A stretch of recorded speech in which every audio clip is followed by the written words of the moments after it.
name's Mary Jane Betlehem. I'm the stomal therapy nurse at St Vincent's private hospital in Melbourne.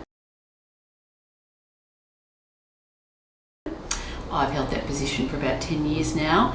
I've been working in the colorectal area for about 25 years.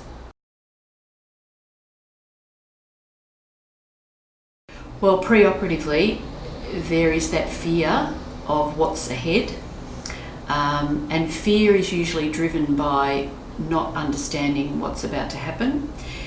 I do always say to patients when I meet them, it's the most out of control experience you will probably ever have.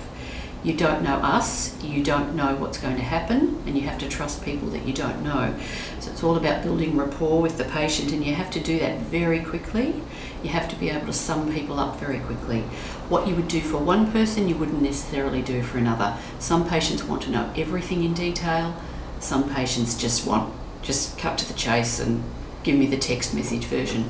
So it's really working about that. And then of course, it's important to give them at least a little bit of a taste of what's about to happen. So I do tend to always go through what's going to happen in the surgery, what that entails, what will happen day of surgery, what will happen the next day and the day after that, so that they've got something when they get home.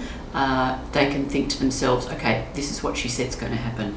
The important thing is to do what you say you're going to do, and to make sure that what you've said is going to happen is what's going to happen, because they need to trust you. For them to get the most out of everything, they need to trust you.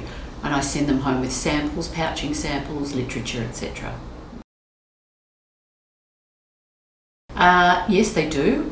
So the challenge then is, as I said, is to follow through in what you said you were going to do, so that they know there's a constant. And I do remember a patient saying to me a couple of years ago, well, she didn't actually say it to me, she gave it to me, she wrote me a letter, and she said, I want you to understand, in this whole thing, you are my one constant. So I have never forgotten that, because they have wonderful nursing staff looking after them, but they may have somebody different every shift.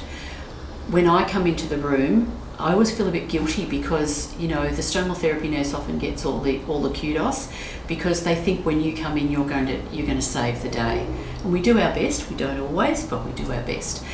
So I think that's the challenge, is to just always do what you say you're going to do and be there for them.